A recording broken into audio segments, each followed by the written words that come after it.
well. And this is going to go up on YouTube later, as well as being live streamed in the Hypnotherapy Uncensored Facebook group. So if there's anybody who doesn't necessarily want to have their face up on YouTube forever, then go ahead and just shut your camera down. But if you're okay with that, then, go ahead and jump on the fame train. Not that it's famous yet, but it will be one day. Let's just all manifest that and it'll happen. And if you feel that you benefit from these bi-monthly live events, feel free to kick in $2 to offset the time and the labor and all that stuff. I will pop the link to do that into the chat box sometime before the end of this presentation. And that is the sum total of my sales pitch. So what I would like to do is go ahead and introduce you to Antonio. Let's wait till he sits down. Jumping all over the board. Yeah. And even though I was introduced to him initially by somebody else as Tony, he prefers Antonio, yes? Yeah, Okay. that's what I was born with. I don't really get it. My grandma used to call me Tony Baloney. So okay. No, there was just somebody at Hypnothoughts Live last year that first introduced me to you as Tony. And so I have both in my head, but I will cross out Tony and add Antonio only. Antonio is the hypnotist and the author of Converting Conspiracy Theorists. Rescue your loved ones from the brink of madness and escape the clutches of QAnon and other dangerous conspiracy theories. And who among us doesn't know a conspiracy theorist? I think in this day and age, it's pretty rampant, right? We're very polarized. As a former conspiracy theorist, Antonio has a pretty good understanding of what causes people to become entrenched in conspiracy theories. And I have a feeling he'll have lots of juicy and super useful information for us today. So stick around if you're not too afraid to. His FAME or FAME model explains the psychology and science behind why conspiracy theories are so addicting. He's collected a handful of therapeutic tools along the way that work well to help to transform a conspiracy theorist's thoughts and behaviors, such as the one-sentence goal-setting method, which I assume he will be sharing with us today. And Antonio, I'll pop your website URL address over in the chat box. I assume there is a way for people to locate your book and purchase it if they would like to. If not, you can just tell me what that URL is, and I'll pop that over in the chat box as well. I can pop it in there to make it easy if I can. Okay, yeah, actually, and I made you co-host, so you can totally do that. And so first of all, let's learn a little bit more about this book and also how you came to be in a position to write it. And honestly, I think this book is so necessary. I see this taking off. Like I'm visualizing you on talk shows, podcasts. Like I think this is really going to be like your launch pad for all kinds of stuff. And it's so needed right now. So we'll do that. Have you sort of tell us a little bit about all of that stuff. And then if we have time, we'll take some Q&As. I would like it if everybody could go ahead and put their questions and answers in the chat box, and I will read them out because, as I've mentioned, this is kind of a controversial, somewhat touchy subject for people. I don't want this to turn into a back and forth argumentative thing. So what I'm going to do is just read your questions off, let Antonio respond to them, and we'll kind of go from there. And so without further ado, let's go ahead and have Antonio take it away. Hey, thanks for having me on. So the website, conspiracyconverter.com. And then yesterday when I was driving home, so I started a podcast called Escaping the Rabbit Hole. Then I realized the intro of the podcast is like, hey, it's Escaping the Rabbit Hole. Go to conspiracyconverter.com. Like, you know what? There's that disconnect. So I'm working on a new domain. It'll should be Escaping the Rabbit Hole for now, conspiracyconverter.com. And Escaping the Rabbit Hole will eventually. I think I'm like a lot of people that get domains. I don't know if the hypnotists do this. And it's like, oh, it's not the right domain. Let me get another one. Yeah, that might be my conspiracy of just my panic and anxiety. I'm like, okay, I'll talk about a technique I use for that later. First, I'm going to tell a story that illustrates how deep I was in the rabbit hole. What's the over and under on cussing a little bit? It's going to be on YouTube forever, so it's entirely up to you, darling. Oh, sweet. Am not, this is hypnotherapy uncensored. Okay. Uncensored, yes. So it's not so much cussing, but maybe a little bit. So picture this. I'm from Michigan originally. We're in Detroit, 2007. And at the time, my life, it's been tossed into hell. I had this girl I thought it was working out, but it didn't work out. And it's the first person I thought I had had loved or loved me. I think it was 21. Yeah, 21, 22. Anyhow, every day I'm taking the bus home from computer school. It would come down Rosa Parks Avenue, and it would turn towards the highway. One day the bus comes down and then turns on to Michigan Avenue. So I'm at this point, I'm already knee deep in conspiracy theories. I'm listening to Alex Jones. I've had the Michigan militia contact me once. I'm knee deep in it. And I mean, I fell into everything, the Jews, like every extremist belief you can think. So the bus turns on to Michigan Avenue. And at that point, I'm thinking like, okay, what the hell's happening? I'm looking around, so I know the pattern changed and my heart's pounding. Okay, what's happening? And I can almost hear Alex Jones in my head saying, okay, you know, that deep grumbly voice. Okay, what's happening? Bus turns on Michigan Avenue. I can hear the air brakes. And we're in the city, so 99% of 90. How do I say this without being offensive? People in the city generally are not trusting of people, just because it's a place of survival. It's like 99% black. I think it was a few black people, me Mexican, and maybe one white person. Anyhow, everybody's looking on the bus, but at this point, it's almost like camaraderie. We all want to talk to each other, like, what the fuck's going on?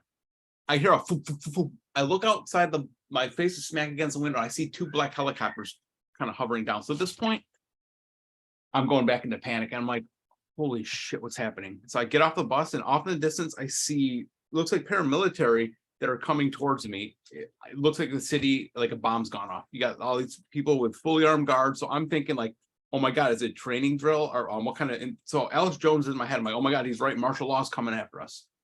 So I know I have to get home. I got to jump on that's how old this is. I have to jump on MySpace and warn my friends in the Truther movement, the Patriot movement. Like everybody tied to Michigan militia. I see you laughing over there. As I'm walking down the street, I'm walking past these troops and they're unfazed. I'm like, what the hell is going on? Off in the distance, I see this guy. This guy, I know I've seen him before. My mind's freaking running circles around me. I'm like, okay, how do I know this guy? Have I seen him in different conspiracy theories? Have I seen his picture on message boards? It got to the point where I'm thinking like gang stalking. If you're familiar, I'm like, oh my God, they're after me. I'm walking past this guy. As I see him, I'm like, the best way to describe him, he looks like, as graphic as it sounds, he looks like a skeleton with a scrotum stretched over him and two eyeballs bulging out. I'm like, who the fuck is this? I know this guy. As I'm walking past him, my mind's just like cranking out of control. I'm like, okay, I got to get home. Heart's pounding. I'm walking in front of, there's the big train station. I'm walking by him. I look over. I'm like, why the fuck is the actor Steve Buscemi here? And then I hear it quiet on the set. And then I look around. I'm like, holy smokes. That's when and Jen, I knew you would appreciate that. It was on downtown Detroit. That's when I realized, like, oh my God, that's what the one opening that I got when I realized it was confirmation bias. I'm like, maybe the government doesn't care about me. Yeah, that was my opening. I'm like, okay, I'm on a movie set. Every time the movie's The Island, every time I watch that movie and that scene, my heart starts kind of pounding. But the funny thing is that Steve Buscemi was not in that movie. I just had to write that story so many times to have him in there. Which ties into the idea that when I wrote my first book, The Converting Conspiracy Theorist, in the first or second chapter, I talk about the FAME model, FAME. And this is, I think me writing this book, it was a lot of me unpacking my thoughts from that time. As I mentioned in I think the fourth or fifth chapter, about, I call it the conspiracy, what I call it, the conspiracy theory days, DAZE. I almost gave myself amnesia for those times. Because think of if we have anything that's embarrassing in our life, we're like, no. We try to disassociate from it. So this book was partly to help other people learn how to communicate with their family members and for me to process the insane beliefs I had. But they didn't start off at the Jews are trying to take over the world or they're satanic pedophiles. It started off as like 9/11. I kind of got pulled into it. So the FAME model is 4-part. It's the FAME addiction model. The first part is feeling powerless. A lot of conspiracy theorists feel powerless. At the same time, they feel powerless, but at the same time, they want to be They feel like they're the victim, but they want to be the hero at the same time. They feel like they're being persecuted, but I have the secret knowledge I want to share with you. And you ask what the secret knowledge is, like, oh, no, you got to do your own research. It becomes a game. It's like I always describe QAnon, for example, as, if anybody's familiar with Dungeons and Dragons, I describe QAnon as Dungeons and Dragons for incels, or QAnon as Dungeons and Dragons for right-wing extremists. It's a big game. The A in the FAME model is apophenia. That is a fancy way of saying connecting the dots. You know, conspiracy theorists are notorious for that. And the other issue with when you're connecting the dots is every time a conspiracy theorist or anybody comes up with a new discovery, we light up. We get that kind of hit of dopamine. We're like, oh my God, I found something new. M is urge surfing. I'm sorry. M is misinformation. And we all know that misinformation is all around us. And I'll talk about an easier way of helping a loved one to deal with misinformation, or at least to try to break an addiction from a phone. Now, E is external locus of control. The idea of, if you're not familiar with locus of control, it's the idea or location of power. Are you putting your power on the outside? Is it the outside world that's controlling it, or I am in control of my choices and my behavior?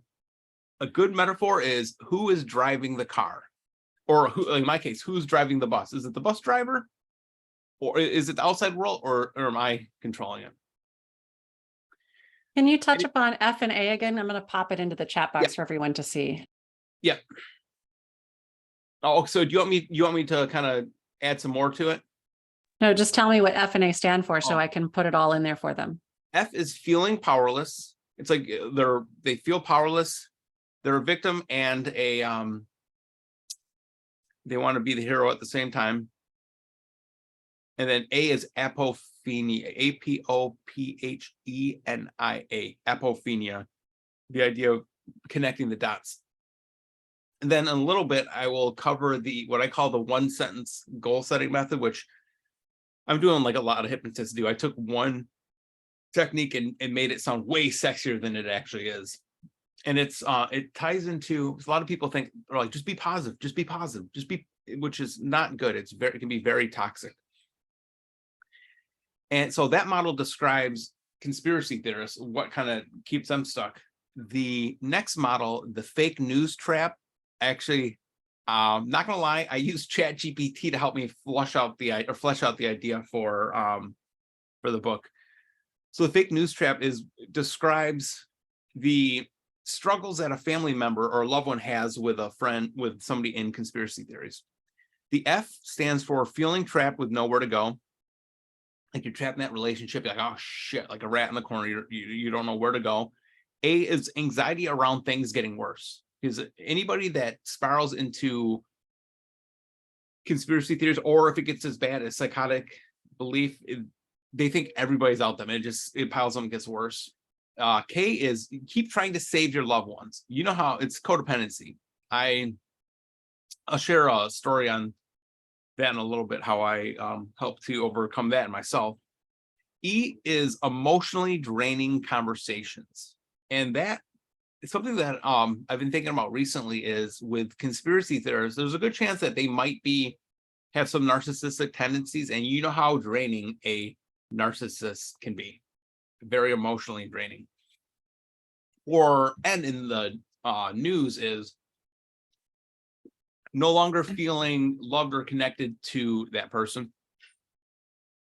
E is experiencing bigotry and hatred, which is a common theme in conspiracy theories.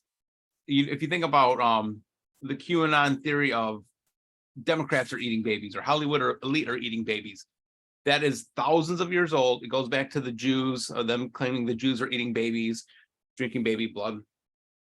And my conspiracy theory is, whoever created QAnon, if it's Ron Watkins, whoever it is, they knew it would not be good public optics to blame the Jews, so they switched it to it's Hollywood elite, it's the Democrats. And honestly, when you say Hollywood elite, it's a whistle. It's a what's that word? Race. It's a what's that term when you say whistle? Like a racist. Oh, it's a dog whistle for saying the Jews. Hollywood elite is basically another way of saying the Jews.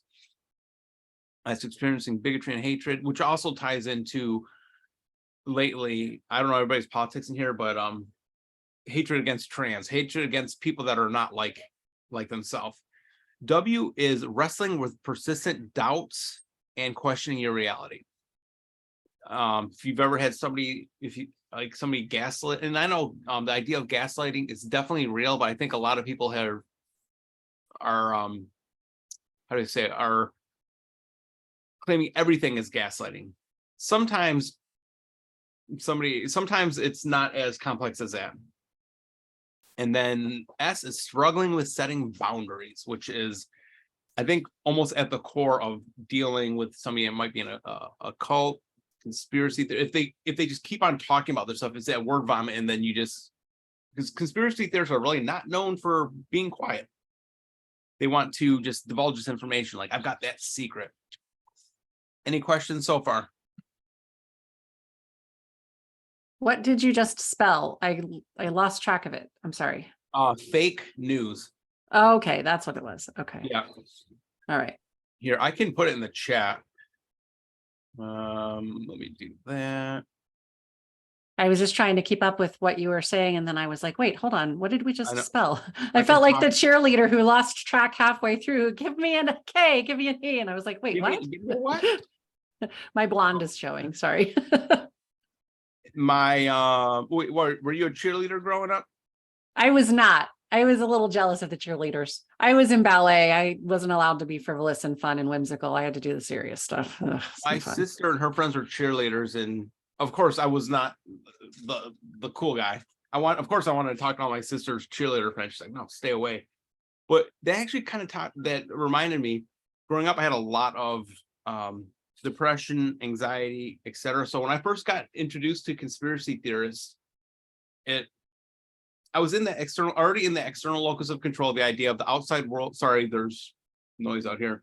It was the outside world is controlling me. So when I was first introduced to the idea of the Illuminati is controlling everything, it fit my model.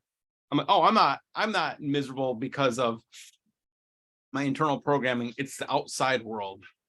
And when somebody sees the outside world as just being a shitty, bad, miserable place, you're going to manifest that.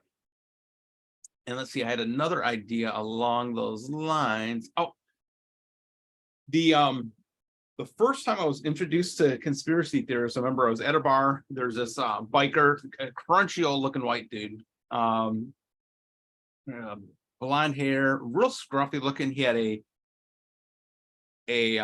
denim jacket on. We're in this crunchy old bar.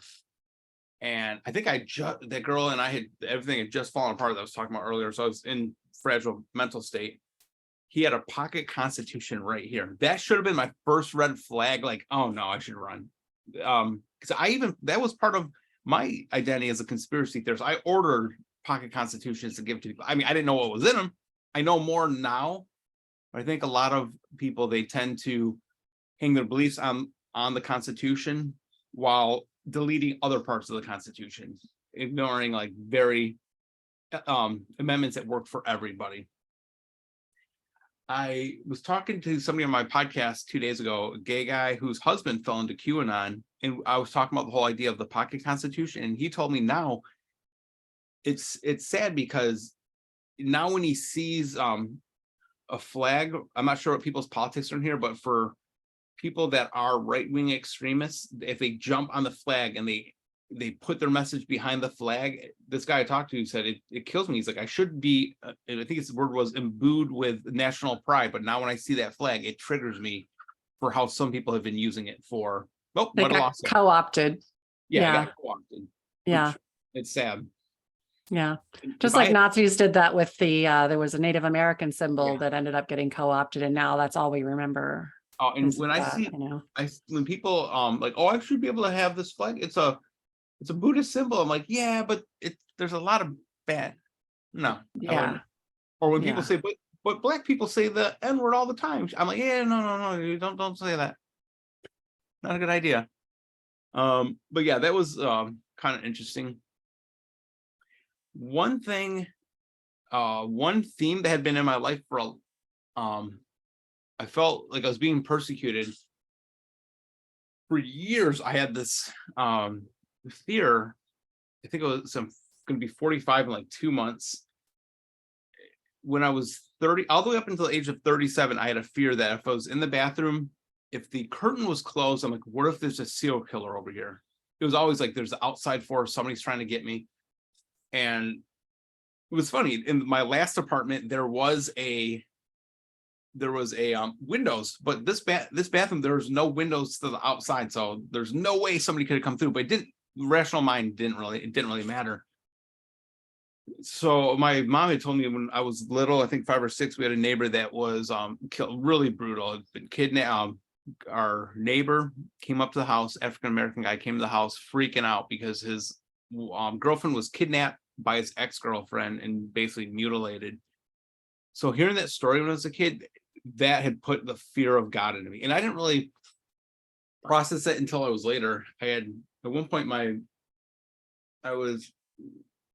asked my unconscious, I was doing some pendulum work. I asked my unconscious, like, can you please describe to me in my dreams why I feel like I'm stuck? And unconscious, like, sure, got a clear, solid yes. Both nights I did that, 2 nights in a row, I had nightmares of being in a car where somebody had been killed. There's like body parts. So I remember the next day, like losing my mind. I called my mom and she had reminded me, she said, oh yeah, our neighbor was killed. Forgot to tell you. So I'm like, yeah, that would have been a big help. So what I did, I was looking for the book earlier. I used one of the most powerful tools I found for myself, Core Transformation from Connie Ray Andreas. The first time I used it, it's the idea, it's parts work, and you basically ask that part. I'm sure people here are familiar with it. You close your eyes, go to the memory where you're involved, you're doing the behavior, thought, or feeling. And I welcome the part, and I asked it, I'm like, what do you want? And I think it told me safety. I'm like, oh, okay. And then you just keep chunking it higher and higher until it gets to a state of like oneness, beingness. For this example, it was wholeness, and it felt very psychedelic. It was like the idea of ego death. I remember seeing a brilliant white light, everything expanded. I'm not going to describe the whole process, it's too hard to describe, but I did a self-facilitated session. Instantly, every fear that I think was associated with, or 99% of the fears associated with the neighbor being killed, gone. Like, now I can safely go to the bathroom, turn off the light, and I'm not going to scream like a little 5-year-old girl running out of the bathroom. And sorry if, well, it's all women here, so I'm sorry if the women, oh no, there's I think one guy here, sorry. So it sounds like essentially you went from feeling at effect to being at cause in just one simple self-hypnotic session. So and I totally get what you're like. I think all of us have memories of being children where we felt powerless over something, right? And as a kid, you have just a handful of options of how to deal with that. When you're completely powerless over something that's just so chaotic and confusing that you can't make sense of it, you can either go ahead and go like, well, the world is a crazy, confusing place where people just die at random. And so what's the point of even trying? Those are the kids who end up lifetime of depression, suicidal later, etc.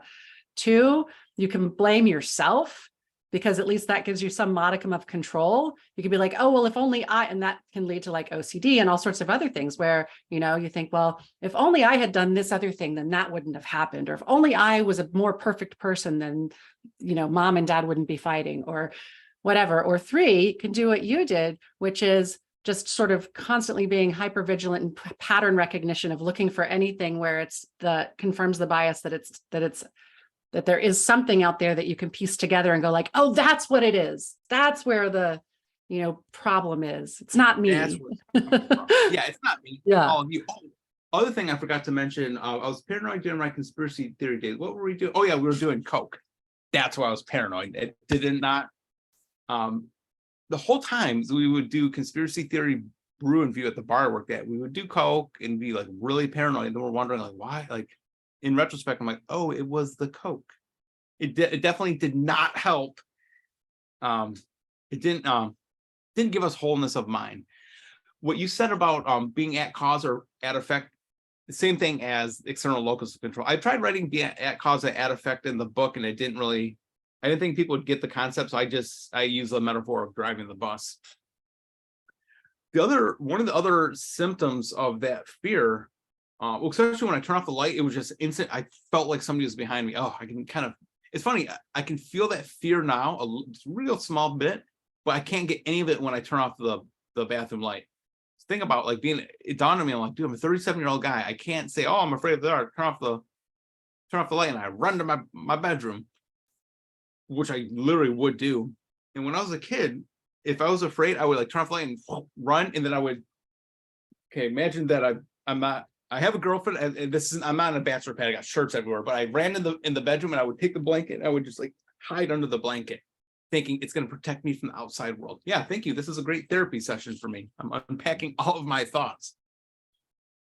Honestly, I think it might be universal. What do you guys think? Because I had a thing like that too. I accidentally saw The Exorcist when I was 8 years old because my babysitter fell asleep on the couch. That messed me up for years. And I would seriously jump from my bed all the way across the 6-foot span of my bedroom to the doorway if I had to get up in the middle of the night for anything, because I was absolutely positive that Satan lived under my bed. And I was not raised with religion. The only introduction I had was just that movie. Wow. So, and that years that messed with me.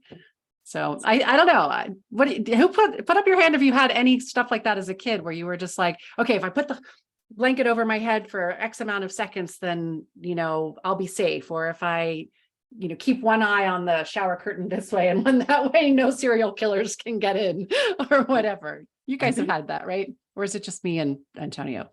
Maybe we're the two nut jobs. I'll be seeing you at Hypnotherapy. We'll be in the corner like, okay. Weirdos. That almost ties into the idea. How am I going to piece this thread together? It almost ties into the idea. Oh, okay. What Exorcist did me in? Yep, Kelly. The Exorcist did her in. The Exorcist terrified me. I had a relevant thought. I'll catch that thread in a minute. No wonder our generation is so messed up. No, I'm just kidding. Exactly. Oh no, it's because they raise snowflakes, right? Oh, I hate hearing that. Whatever it is, it's not us, it's them. It's always them, right? That's the whole point, right? It's us versus them. It's not this generation. And just like this generation, the older generations, like, oh, we've raised snowflakes. Blah, blah, blah. Their generation's like, oh, these people are soft.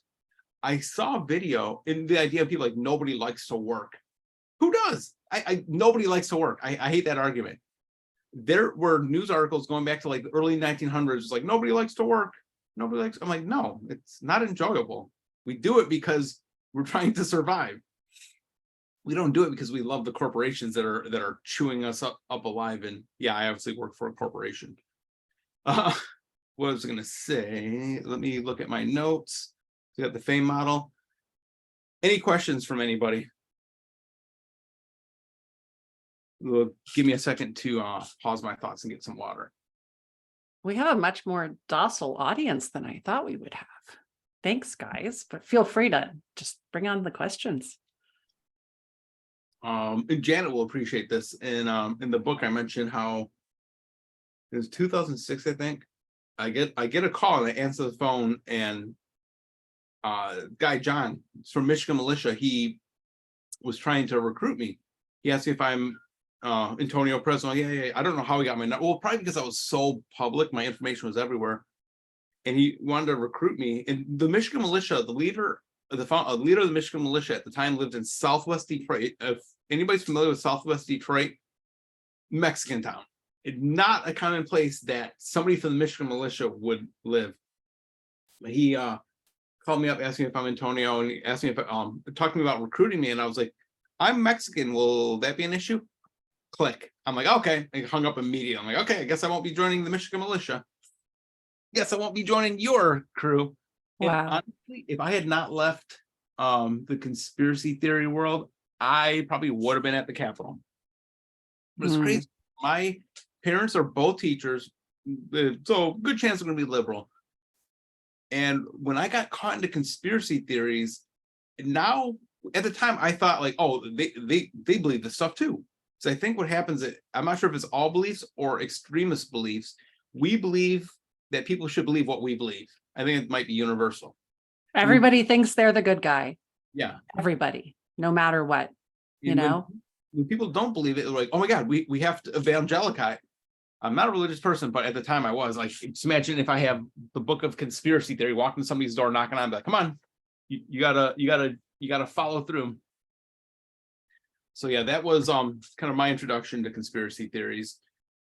And there's such a huge tribal component too, because as a species, we are tribally oriented. We are always looking to belong. Yes. And so, Yes. you know, especially if you're feeling a little alienated or victimized or ostracized, left out, just different, which I think most of us can identify with. And here you have this whole ready-made group, right? Ready-made group. All you have to do is just believe some of this stuff and bam, you're in. Speaking of the tribal nature of it, I talked to somebody, I think yesterday about this, or 2 days ago. Conspiracy theories usually were the fringe of the internet. You had MySpace, etc. But once people start meeting in person, it makes them realize, like, oh my God, other people believe this. Very empowering. It happened for me in our conspiracy theory days. I don't know if you can see this. It's a picture in the book. This is a it's hard to see. This is one of the from the conspiracy theory nights. We all started kind of getting together, and just the beliefs would just spiral out of control. And then, like I said, it was powered by Coke, which did not help one bit at all. I remember a funny story of this. So we're in Detroit, so it's Detroit, you're 99% African American. The bar was right at Wayne State University in just outside, basically Detroit. We say just outside downtown Detroit. African American couple comes in, and we're all wearing tinfoil hats. So we would try to make light of the situation, pass out tinfoil to at least make us feel like, hey, we're not completely crazy. We're laughing at ourselves. Meanwhile, everybody else is laughing at us way more. And a couple of people had like really pointy hats. So this African American couple comes in, and then I instantly know, like, oh, this looks bad. That some of them probably look like Klan hats, and they go to ask me like what it is, and I'm like, oh, it's to keep the alien mind control race. I'm just trying to joke, and they're like, yeah, well, we're gonna get a drink, we're gonna leave. I guarantee you, if they had if it had been like, oh, they're Klan hats, they'd have been like, okay, we're uncomfortable. But I think it was almost weird for them to be like, alien mind control, like, whatever, we'll get a drink, we'll get on. You guys are weird. And ties into the idea that how I used to justify my level of craziness. People would ask me, oh, what about the reptilian agenda, the shape-shifting lizards? I'm like, oh, I'm not one of those crazy people. I'm just this level of batshit crazy. So that's how I almost had a ceiling, so I could say, no, I'm not one of those crazy people. I just believe this to at least make myself sound sane, which is insane.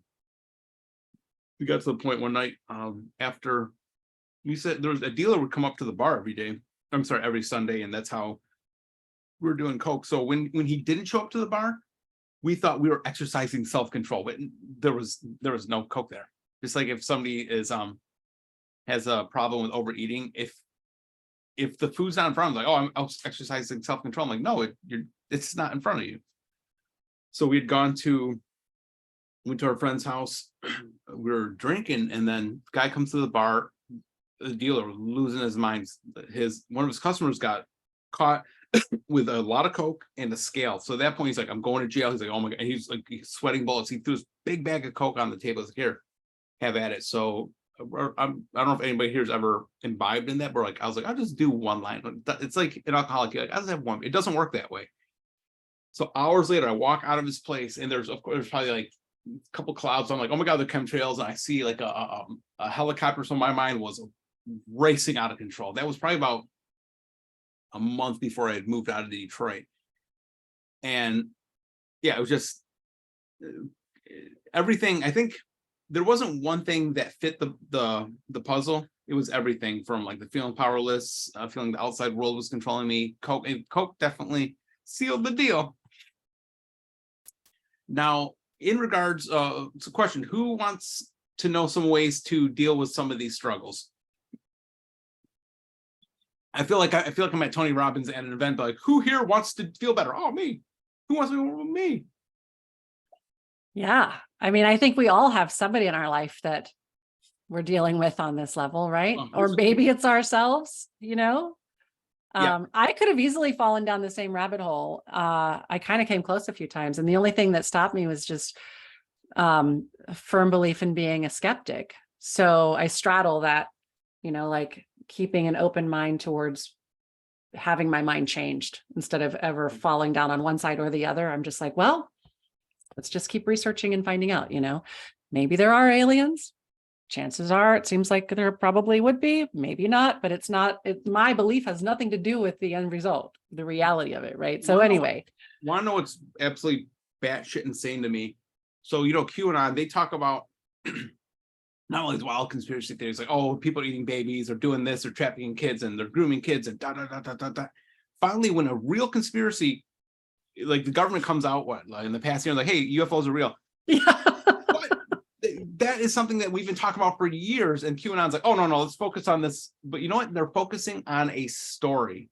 And I think it's weird to be hyper-focused about pedophilia. It's weird. It's because it has that political agenda, though, right? People aren't going to get all as up in arms over the government confessing that there's been alien interactions because it doesn't feed the fear into the direction that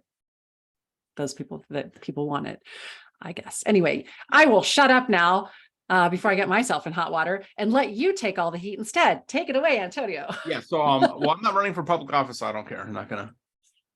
But it's funny. My friend that used to run the conspiracy theory nights about a month ago, he texted me, and let me see if I have this on my phone. He texted me, and he's like, "What do you think about the whole drag shows?" I'm like, "Oh God!" And it kind of turned in. I think his last message to me was, "Clearly, you don't know that drag stores are pedophile backgrounds, blah blah blah blah." And he had asked me, he's like, "Are you a pedophile?" I'm like, "What?" So I think that's their way of kind of blackballing you, making you clearly they have no understanding of like these logical fallacies, because that's one of the biggest one. It's called false equivalency. Yeah, and honest, if I was a pedophile, I'm not, but if I was, would I say yes? I mean, no, you're not gonna get this freaking wild. So some ways of let me look at this. Well, feeling powerless for the FAME model, FAME, feeling powerless. A lot of different techniques. If you're familiar with anchoring, you can do that. A lot of my stuff falls down to parts work. If you don't have the book Core Transformation, get a copy of it. If you can find a practitioner, let's say if you want to use it on yourself, if you can find a practitioner, take you through a session 1, 2, 3 times. That way you understand the process. And it, like when I do it myself, I have a notebook and a pen, and I'll write down, okay, what feeling, behavior, thought do I want to change? And I close my eyes, connect with that part, and hey, what do you want? And when it tells me to open my eyes, and I write it down. And there's this thing called the outcome chain. You have to keep refining it until it gets like a place of like oneness, beingness, or peace. That's one great tool. And then for misinformation, you could use this on yourself as well. Or if you have any social media app that is drawing too much time, use something called urge surfing, URGE surfing. You open your phone to whatever app. Let's say if it's for me, it'd be Facebook. You open the app, you set it in front of you, you do not touch it. Anytime you get an urge to touch it, you just take a deep breath in, just ride those feelings. I know it's revolutionary technique. You just take a nice deep breath in, let those, you just do that until you don't have an urge to use Facebook, maybe for 5 minutes. You do it a couple times, if you want, a couple times a day or whatnot. One way you can try to bait a conspiracy theorist into doing that is, none of us like to be told we are addicted to something. Think about it. Somebody's like, oh, you're addicted to cigarettes. You can't quit. Like, oh, I can quit anytime. If you can try baiting somebody, say, you're addicted. You can't put down Truth Social or Facebook or Twitter. Like, good chance they're gonna say, oh yeah, I can. Just okay, it was $5 or $1 bet. You take your phone out, they take their phone out. You describe the process. Say, open your phone, put the app there. Anytime you feel like you want to interact with it, just take a deep breath. So you're basically tricking them into breaking. I know it's some people say it's manipulative, but It's just reverse psychology at its best. I approve. Yeah. Another great tool, I actually mentioned some of this stuff. If you're not familiar with this book, this you can use for some helping people to overcome some of their beliefs. How to Have Impossible Conversations by Peter Boghossian. He phenomenal book for it's. He coined the term street epistemology, which I think is helping people to re-edit their beliefs, not by attacking the beliefs, but by helping them to discover how they got to those beliefs. He does a great section on scaling questions. If you have somebody that believes, let's say, satanic pedophiles are running the world, you can ask them, how confident are you in the belief that satanic pedophiles are running the world on a scale of 1 to 10? In his book, he says if they pick an abnormally high number, that can be like a moralistic belief, and that one, it's going to be hard to disprove it. Or let's say if they say like a 7, you ask them, why didn't you choose a 6? Or why didn't you choose a 5? It helps them to start, they have to start introducing doubt into their own equation. Great book. So great book. In terms of external locus of control, who's driving the car, my belief, my conspiracy theory is anytime you're taking deliberate action to change your mood, you're being at cause, yes, versus you're driving the car. So that's one thing you can do. And then I will talk about the 1 minute goal setting method. You guys might be kind of mad at me because it's a very simple technique. The official name of it is WOOP, WOOP. It's evidence-based by Gabrielle Odejen. Her book is Rethinking Positive Thinking. A lot of people think, oh, it sounds like Janet knows what I'm talking about. It's a phenomenal tool. Oh, she's got it right there. You know what? Great. I don't know where my copy of the book is. Now you're making me jealous. I need to start taking pictures of people who borrow books and then know where I can get it back from. Oh, yes. You have the work. Oh, I like that. Oh, you want to hold that up for us? Okay. So let me describe first. So WOOP is wish, obstacle, outcome, plan. Wish is what wish do I want? In terms of conspiracy, let's say you have a family member as a conspiracy theorist. Your wish could be you want to be calm when talking to them. And then, oh, actually, no, you got it mixed up. It's wish, outcome, obstacle, plan. So you want to do wish first. So basically it's wish, and then it goes wish, outcome, obstacle. So wish, and then your outcome is, can you lift your sheet up? What does it say on there? What does that look like instead? Okay, that might be a little different, but wish is basically what's the goal do you want? Outcome is, what is this going to do for me? You close your eyes, visualize that fully, visualize whatever the outcome is. And then obstacle, this is where you think about what will I likely have to get past? What internal struggle or obstacles going to get in my way? Maybe your wish is to be calm when talking to a conspiracy theory loved one. What's that going to do for you? Maybe a sense of freedom or peace. And then obstacle, what would get in the way? It might be fear of overwhelm. And then P for plan. So wish, outcome, obstacle, plan. P is if X, then I will Y. It's an implementation plan. If fear of overwhelm, then I will take 3 deep breaths. If fear of plan, how will I navigate what will I do? Yeah, so you fill it into the formula of if obstacle, then I will blank.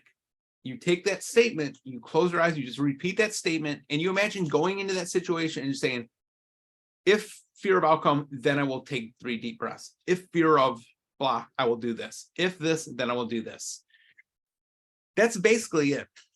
It's dead simple. In the book, they describe, and I think it's supposed to be wish, outcome, obstacle, plan.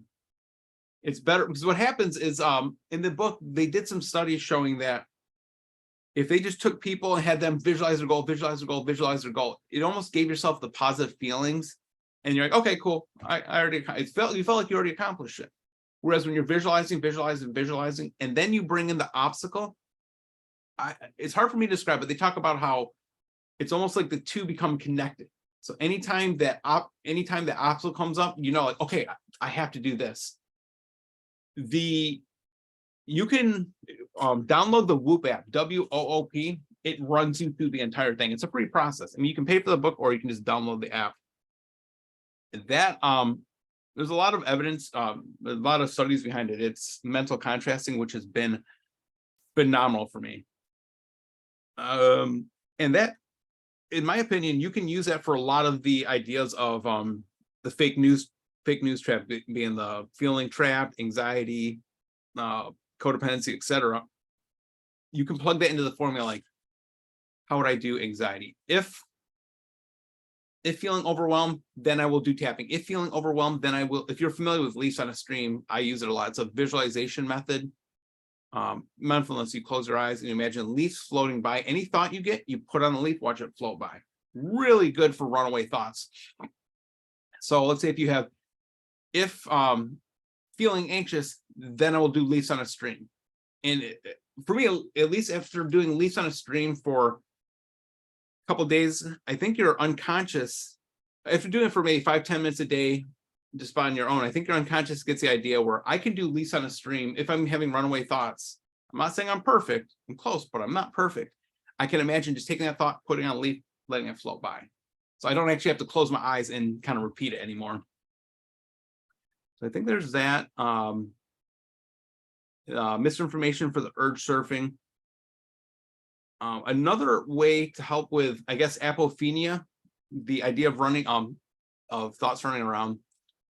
When one other, I think it was a question or a statement I asked myself when I first moved to Kauai in 2008, I thought, I was already starting to fall away from conspiracy theories. I thought to myself, what if the Illuminati is real? I can't do a damn thing about it. Because conspiracy theorists like to portray this big monolithic force. I mean, if they're that big and they control the planet that much, what are you going to do about it? There's nothing you can do. They have like drone guns and all. Like, let me adopt the belief right now that the Illuminati is real. Let me adopt the belief that the New World Order is real. I don't care.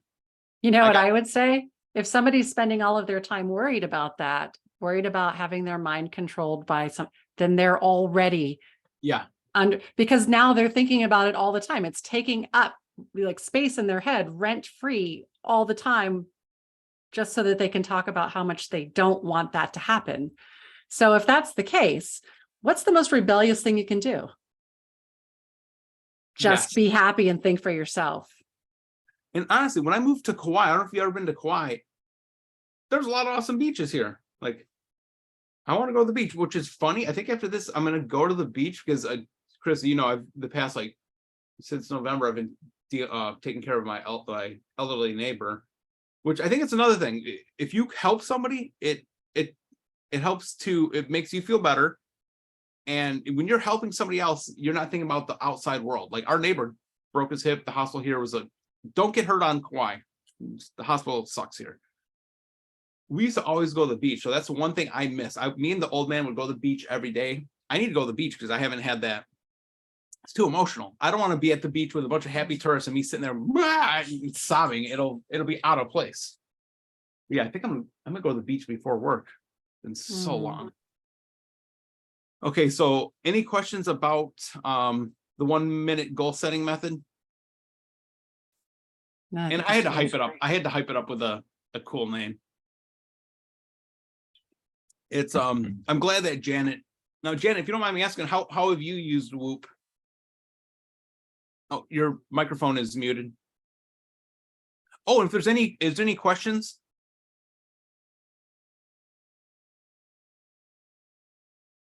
Oh, I think her mic is still muted. Chris, okay. I've just used it for myself, but I've always thought that it certainly has application for our hypnosis clients for sure. Oh, it's a phenomenal tool. But so how you wrote it, it's actually supposed to be Whoop outcome obstacle plan. Yeah. I think the book they had one study where they would show how they would take, I think maybe a control group, but they would have one group of, I think it was one group of students, they would be, hey, just visualize getting your goal, visualize getting it. Next group, it was visualize plus the mental contrasting. And they actually, I Oh. think they said they measured the systolic blood pressure. I think they showed when the people that had to think about the internal struggle, their blood pressure spiked. And it's almost like they said it energized them. Like, okay, cool. I see what could get in my way. Now here's my plan. Mhm. Yeah, if anybody wants to play with it, just like I said, download the Whoop app. Or you can go to our website. It's Google it. There's lots of information on Google Google. Images. A lot of schools are starting to use it now, which I like it because there's a lot of people in the hypnosis community that just, I think we hang on to stuff that necessarily doesn't work. Richard Nongard actually wrote a great book, Reframing Hypnotherapy, talking about using evidence-based stuff like mindfulness. And it's funny, I think he had mentioned that a lot of the idea of regression goes back to like Freud, I believe. And a lot of people love talking shit about Freud. I'm like, yeah, maybe he was a little crazy. He did coke. Yeah. You can fault him on that, but we have to acknowledge where some things come from. I have a question for you, actually. Behind the Whoop. Oh, go ahead. I was What, just saying, Janet? there's a lot of research done behind the Whoop process. Yes, Whoop is such a great tool. I'm inspired to get it out and work with it. Thanks for bringing it up. I actually have, if I remember, I think I have on my website, I think conspiracyconverter.com / not coop. Let me see if I spell this right. I think WOOP. Oops. I think I made a video for people that could kind of guide themselves with it. Nice. That's helpful. If I did not, I did have a quick question before we go also. Yeah.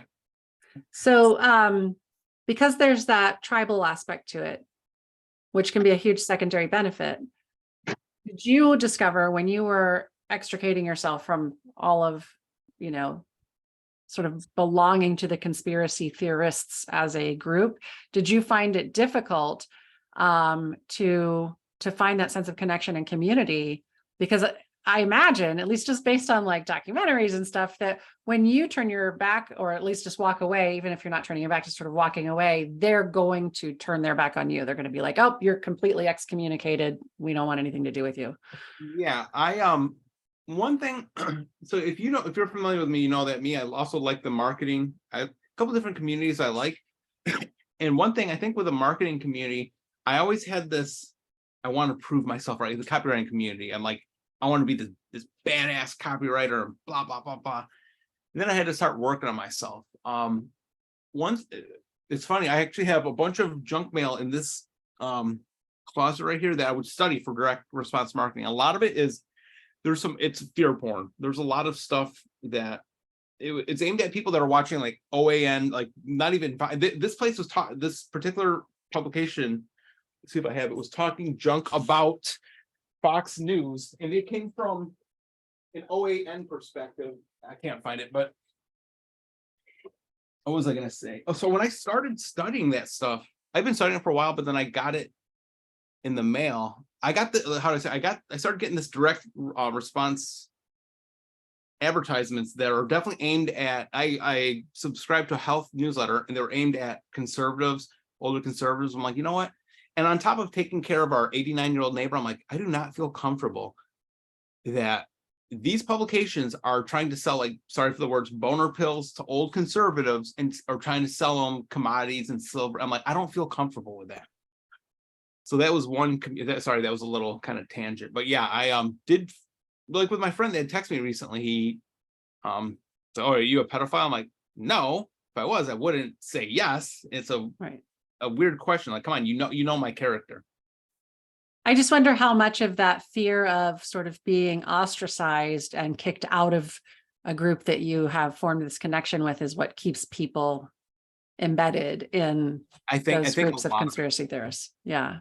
I'm definitely going to have to edit the book. And it's funny. Yeah, I'm going to have to edit the book, and Janet will appreciate this. My dad, Rashida Tlaib? Yes. Oh yeah.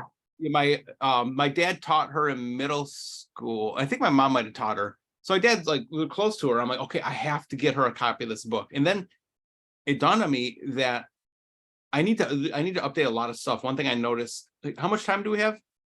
We're actually out of time, but we can Okay. take a few more minutes if Okay. if people want to stick around. I gotta be somewhere soon, but maybe Okay. 5 more minutes. Yeah. Okay. One thing, one conspiracy, or one of my ideas, or something I noticed that during the Bush eras, it was it's an inside job.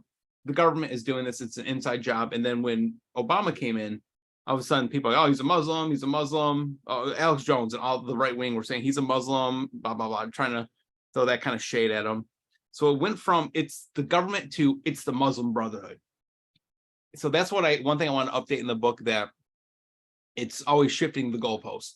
That's, oh yeah, conspiracy theories. And I need to add a chapter about confirmation bias and logical fallacies. Logical fallacies. Yeah. People, they're using logic, but they don't realize it's not consistent. Or no, they're consistently using inconsistent fallacies. Right. And consistently using inconsistent logic. I wonder if there's also a little bit of like an intermittent reward system going on, similar to gambling, that would cause the addiction side of this to ramp up. So like every once in a while, a conspiracy theory or one seed of it turns out to be true. And then bam, you're validated and it just gets stronger. And you're like, yeah, I knew it all along, even if it's not the whole thing, but part of it. And so then that reward system kicks in and causes the, all the lovely little neurochemical cocktails that we have involved with addictions. I mentioned in the book, it says conspiracy theories are very addicting. The idea of, it says, this is why conspiracy theorists will send you on wild goose chases under the guise of doing your own research. They want you to experience the same dopamine rush they got from covering a conspiracy theory. And it's almost like an MLM pyramid scheme where you kind of get pulled into it. And then you're like, oh God, I got to pull more people into it. It's the logical fallacy of sunken cost fallacy. Oh, I've already spent Sunken cost. Yep. I've spent 5 years into it. Might as well, or I've been in a toxic relationship for 30 years. Got to keep on going. And also, as you're doing research, you're confirming the bias. So the more people you see resonating with that particular belief, whatever it is, you're like, see, it must be true because they all believe it, I was and now hoping you can be a part of them. Google, so then you have that belonging. The movie Freaks from 1933, Google Gobble, one of us. Google Gobble, one of us. Oh, it's a really good movie. Wow. Watch Freaks from 1933. Freaks from 1930. Where do you like on YouTube? Where do you find it?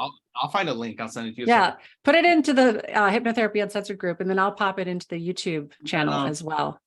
I was hoping that one guy that commented on the group, I don't know if you'd seen it. He's like, maybe I'll be kicked out of the chat. Ha, winky face. I'm like, I was hoping you'd come on here and kind of throw me some hardball questions. Yeah. There's a few people I was hoping would be here too. Yeah. I was hoping I'd see. I don't see them. Yeah, because I don't blame them. We don't like our beliefs being challenged. Yeah. I do, but it took a lot to get here. Like now, whenever I fall down on one side of like, I believe this, and then something comes along and questions it, I get almost giddy. I'm like, oh, maybe I don't. Let's see what's on the other side. But it took a lot to get here. I had to give up like identifying with a belief system or, whatever. One belief I started to revise. So I was initially pulled into conspiracy. I guess maybe JFK stuff, but that didn't really take root. If I see conspiracy theories kind of as a pyramid. Oh, imagine that. Go figure. So the theory I got pulled into was 9/11 being an inside job. And I think over time, other theories are just stacking on top of it. And this is like a foundation of how it just gets stacked on. My theory is the original theory. If you can get somebody to rethink the original theory, I have a feeling like foundations of a house, it might kind of crack through the rest. It wasn't until a few months ago that I started the last remnants of the 9/11 theory started to fall apart. I was on a Reddit group, the conspiracy subreddit, and I saw a video that it looked like it was a very convincing video. My heart's pounding. So I went and Googled the information. I was like, oh no, it was a video that had been edited to look more salacious than it was. Okay, yep, BS. If anybody has any questions, Escaping the Rabbit Hole should be up in a few days, hopefully. Well, right now, if you go to conspiracyconverter.com, you can, if you jump on the email list, you get the first 3 chapters of the book for free. And then I'll keep you posted on the new book I'm writing. Coping with Conspiracy Theorists is actually more of a self-care guide for family members, how to manage their emotions. That's where the not the first acronym, but the fake news acronym comes into play. Like, how can I manage my emotions when the outside world is crumbling? Wow, Except the outside world is always crumbling since the dawn of humanity. If we choose to look at it that way, we'll always see that, right? So it's a crisis of perception. But with that, thank you so much, Antonio. This was really enlightening. And I, for one, am super excited to read your book. And I'm going to go visit the website as well. So, you're gonna love. you. I've got a nice, well-placed joke with Matt Gaetz in it. You're gonna appreciate it. All right. Fantastic. I look forward to it. All right. Well, thank you so much. And thank you for joining us for the June Spotlight, which is guest hosted by Antonio this month. We have them the first Wednesday of every month. And we just have one person that sort of gives us their lowdown on whatever they're up to, somebody in the world of hypnosis and hypnotherapy. In 2 weeks, we will also have the mastermind group, which is more than one person sort of having a roundtable casual discussion with questions and answers from the audience. So I look forward to seeing you there as well. Thanks so much, Antonio. Have a great rest of your week. Thanks everyone for coming. I will see you at Hypnothoughts, right? Yes, I actually am presenting this year. So you will see me. Although I am presenting at the same time as my very favorite presenter, Mike Mandel. So I don't know if anybody's going to show up to mine. I'm presenting about this model. Thank you. This is the first time I've actually done a speech about it. So now this is helping me to workshop this. Good. Hopefully, I think I'm gonna wear a mask on the plane this time because I am not gonna catch COVID a second time at Hypnothoughts. Yeah, that was a bit rough. Yeah. But I'm so glad that I got to meet you last time and help you at least attend the party, even though you had to do it through a Max Headroom screen. I know All right. you tested your extrovertness on that. Yeah, it took me like a couple days to, recover. Anyway, thank you so much, everyone. I will see you, Adios. some of you at Hypnothoughts and some of you in 2 weeks. Thanks. Okay. Bye-bye. Aloha.